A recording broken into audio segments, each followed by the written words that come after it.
Yo, what's up? Jake here. Welcome back to another episode of Wood Dragon Alchemy Radio. Let's dive into today's topic.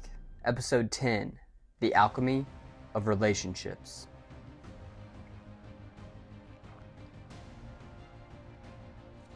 So, let's be real for a second. Relationships, they are not just about connection, right? In fact, they are mirrors, right?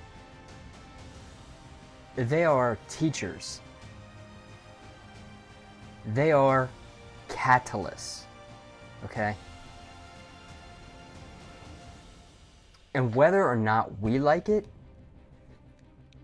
they will show us exactly who we are. Not who we think we are, right? Not who we want to be, but who we actually are beneath the surface. Yo, but before we dive into today's episode fully, let's return to the resonance we explored in our last episode, episode 9. We listened not with just our ears, but with the body. We explored sound as more than music, as vibration, as frequency, as a force that shapes matter and mind. We spoke about how every cell responds to rhythm, how the nervous system entrains to what it hears, how tone, voice, and intention can either create harmony or distortion within us. We touched on the idea that healing isn't always something we do, right? Sometimes it's something we tune into, a frequency we can remember, a resonance that we can return to. And through that lens, we began to see ourselves differently. Not necessarily as fixed beings, but as instruments. Living, breathing fields of vibration, constantly being played by the environments we choose, through the thoughts we think, and the sounds we surround ourselves with. And now we arrive here, because if sound can shape the body, if frequency can shift the mind, then what happens when two people come together? When two fields meet, mirror, and amplify one another? This is where alchemy becomes relational, right? Where growth becomes shared, where love itself becomes the fire that transforms. So now let's dive back into today's topic with a personal story, of course.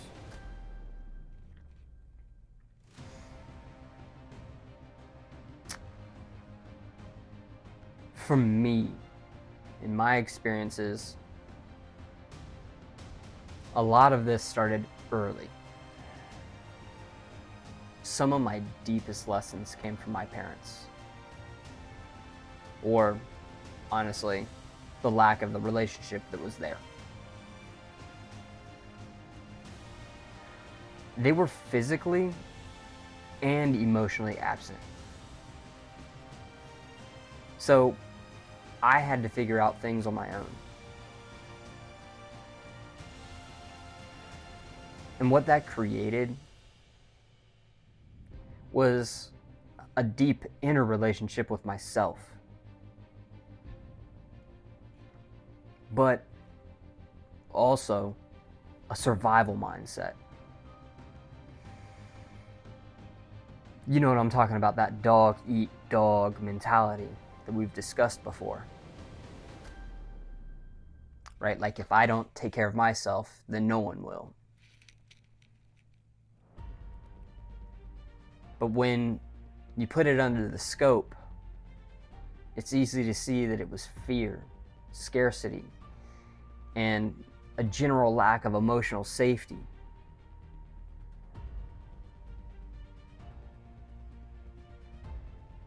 So now let's discuss mirroring through friendships, right?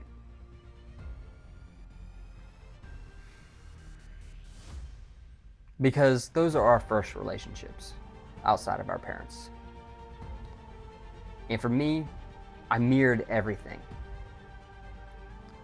I mirrored how people felt, how they reacted, how they moved emotionally. Because I didn't have a blueprint.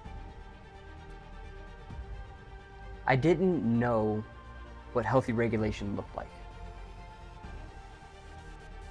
So I learned the hard way, through experience, trial and error.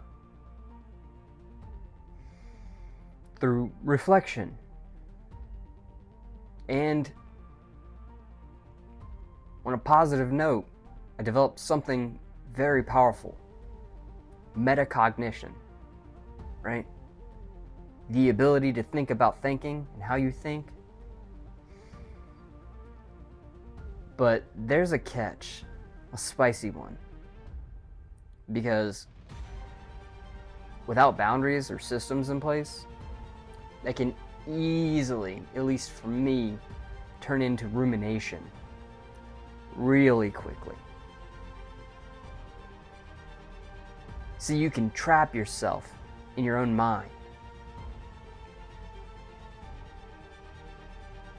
kind of looping, overthinking, and reinforcing the same patterns over and over.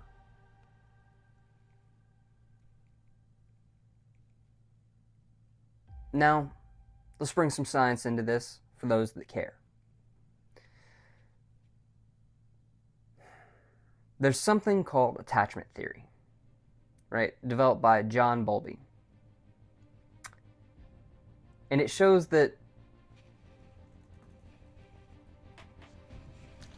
the way we love as adults is shaped by how we were loved or not loved as children, right?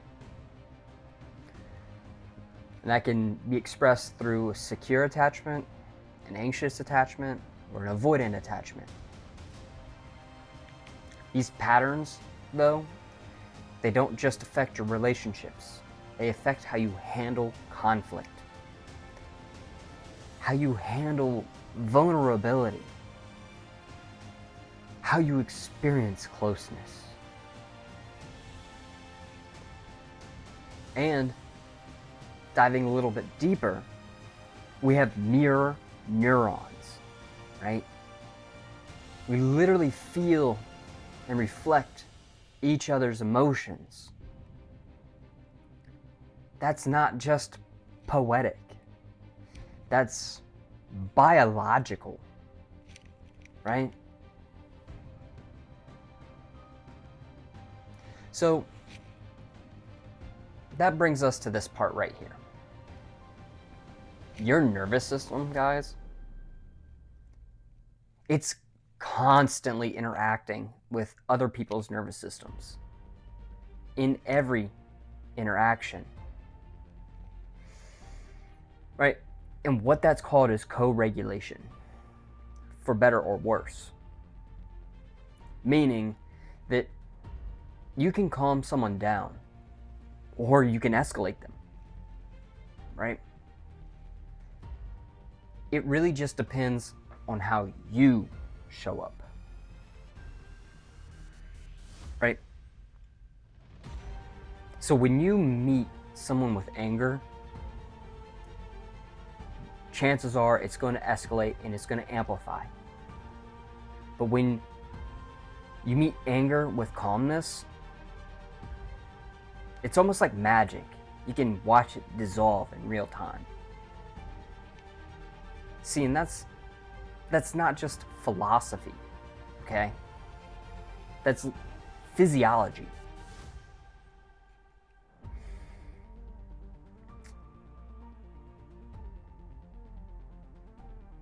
Now let's get a little bit more in it. Let's talk about love itself. See, love feels spiritual, right? But it's also deeply biological, right? Because there's dopamine, oxytocin, vasopressin. These are the chemicals of connection, right? So when you bond with someone, you're not just feeling something. You're physiologically wiring something.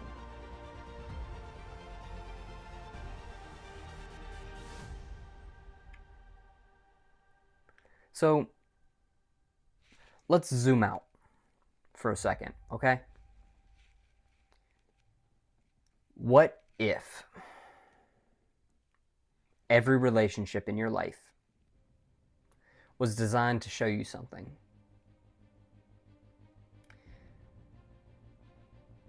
Be it your wounds, your patterns, your blind spots, your overall capacity to love. This is what some traditions call sacred mirrors, if you will, or even soul contracts. Right? Not in a rigid way, but in the sense that the people in your life reflect the lessons you're ready to face. Now, here's where it gets real, okay? Intimacy.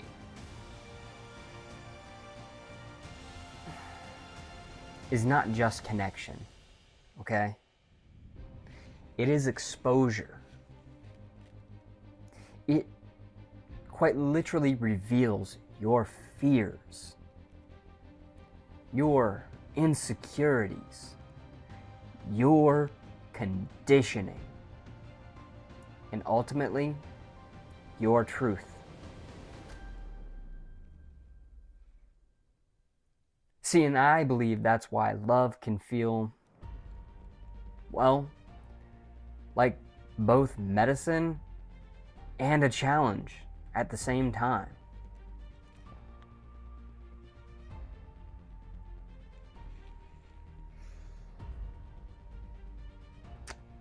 For me, I used to believe love needed to be earned. It had to be earned.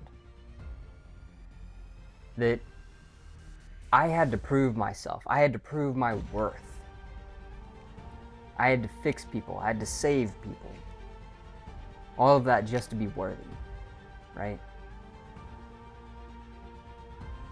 And eventually, that broke.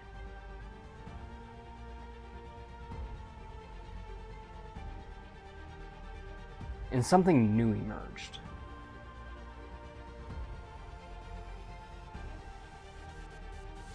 That I am worthy now, regardless. Just like you. Just like all of us.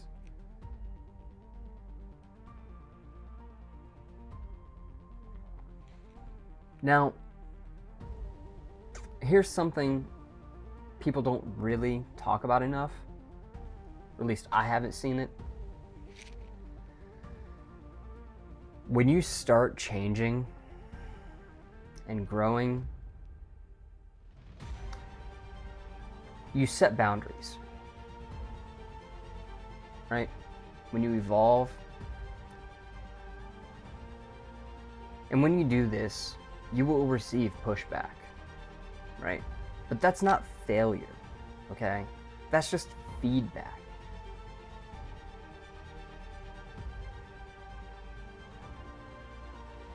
So then it becomes, instead of asking yourself, why is this happening to me? It changes to, how is this helping me grow? Right? That shift right there, that is alchemy. Through and through. You'll feel it in the body. You'll know it in your heart, in your soul, and in your mind.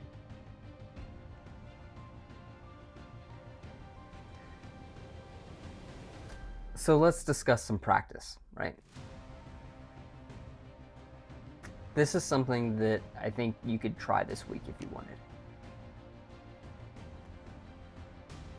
Where there is tension, right, within your body, ask yourself,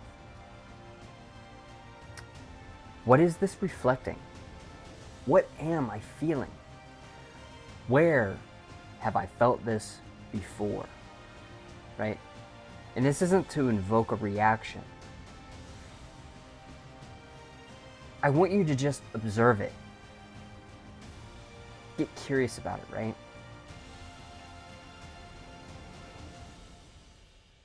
Lean into it. And really focus on the questions, and don't force the answers to come up. Let them naturally come up as you release and relax.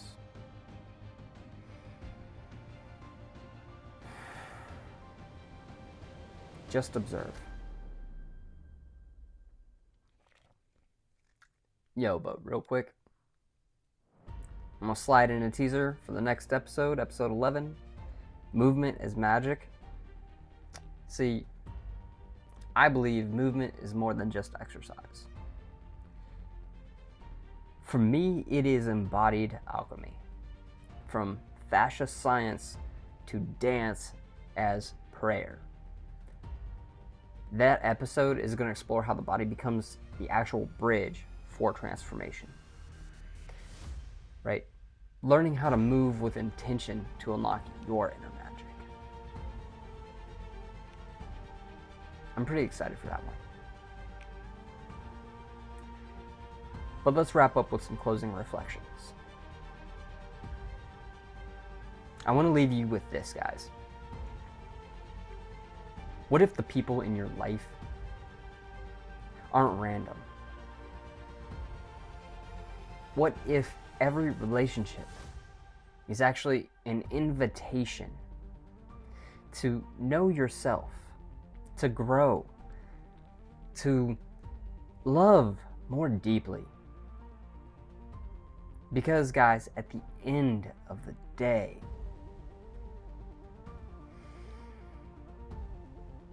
relationships do not complete you. In fact, they reveal you.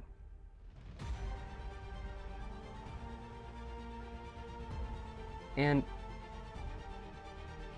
if you are willing to see it,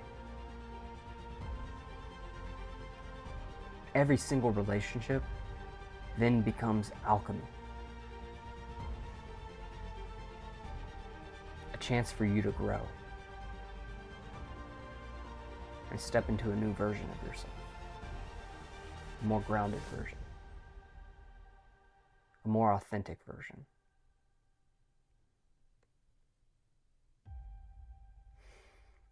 So until next time, guys, stay curious, stay embodied, keep your energy flowing, man.